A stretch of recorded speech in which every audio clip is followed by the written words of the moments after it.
E aí, pessoal, vamos para a segunda parte do vídeo do Síndrome do Ovário Policístico, a SOP, e isso, a segunda parte. Então, se você não assistiu a primeira, volta, pausa esse vídeo, dá tempo. Então, vamos lá, eu parei exatamente falando sobre o hiperandrogenismo, aumento de DHT causando alguns sintomas, que é acne, hirsutismo, alopecia. Então, começando sobre o hirsutismo, a gente utiliza essa tabela aqui de Feynman modificada, que o hirsutismo é basicamente o aumento de pelo nas regiões androgênicas, ou seja, face, pescoço, tronco, virilha, braços em geral. E aqui tem mais ou menos os esquemas, as fotos que você mostra para o seu paciente, e a partir do momento que ele atinge um score, um valor maior ou igual a 6, já pode ser considerado hirsutismo, tá? Uma coisa que é importante falar, o grau de hirsutismo não justifica o aumento do hiperandrogenismo, não é 1 para 1, tá? Bom, quando a gente fala de outros sintomas que apresentam, a gente já mostrou que tem uma hiperinsulinemia, então esse excesso de insulinemia, uma resistência à insulina, vai ter aquela hiperglicemia constante.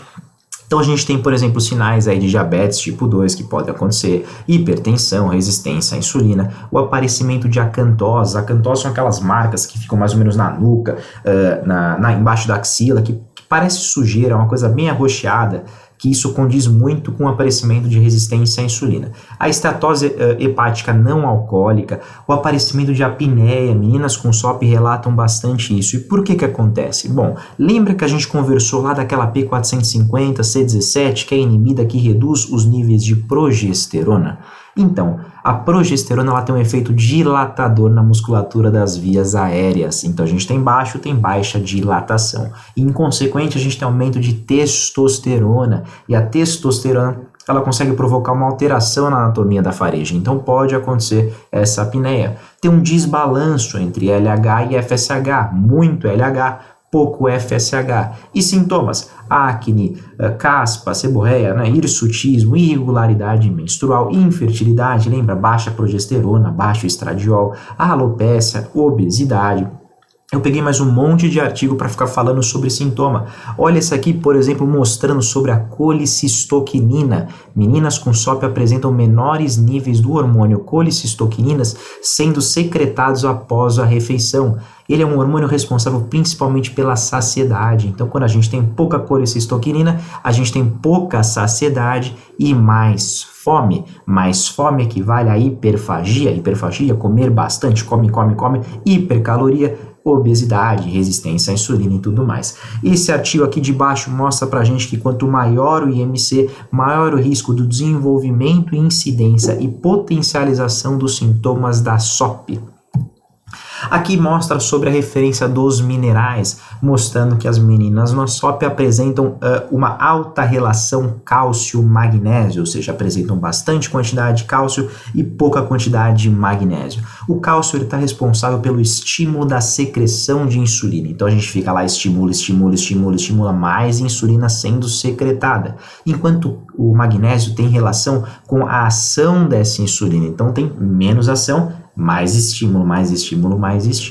A segundo gráfico aqui mostra pra gente que elas também apresentam maiores níveis de cobre. Cobre em excesso tem relação com a potencialização do estresse oxidativo, diminui os níveis de glutationa, um potente antioxidante, e consequentemente também reduzem os níveis de zinco. O zinco tem relação com o aparecimento de receptores de insulina quinase, então menor aparecimento de receptores, menor ação e maior estímulo.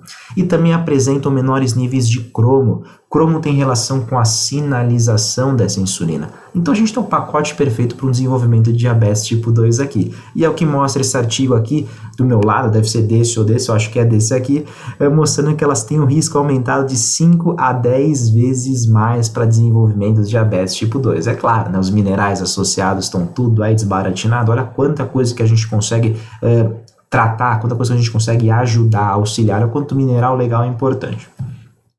Mostram também que elas apresentam maiores níveis de bisfenol A nas células da granulosa e elas começam a impedir a ação, a efetividade, né? O que ela teria que fazer?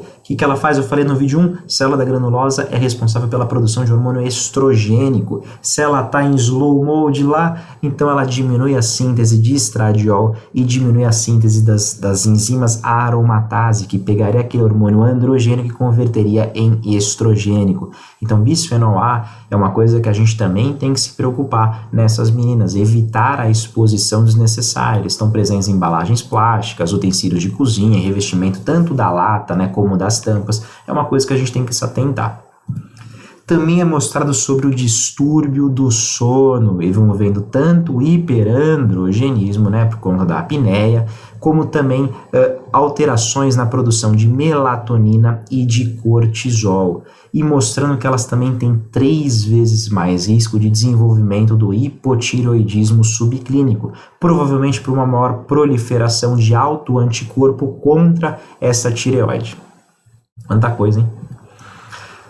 Ah, que legal. Ó, também é apresentado uma redução da taxa metabólica basal em comparação ao grupo controle em 30% mais reduzida. 30% a menos de taxa metabólica basal, que é quanto o corpo gasta para ficar em repouso. Ou seja, ela tem menores níveis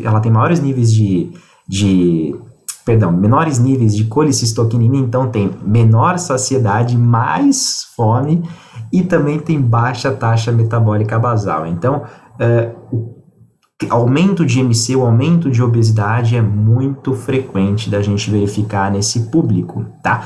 Esse mostra uma tabela mostrando que realmente elas apresentam maiores níveis de MC, circunferência abdominal, insulina em jejum, HOME-R, né, que é resistência à insulina, maiores níveis de colesterol, triglicérides, LDL, VLDL e menores níveis de HDL e de vitaminas antioxidantes, que é tanto a vitamina E como a vitamina C.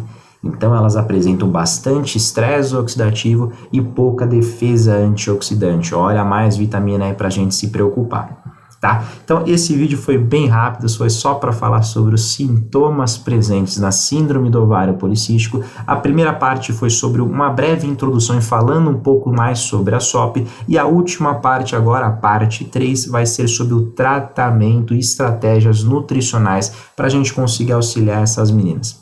Espero que tenham gostado.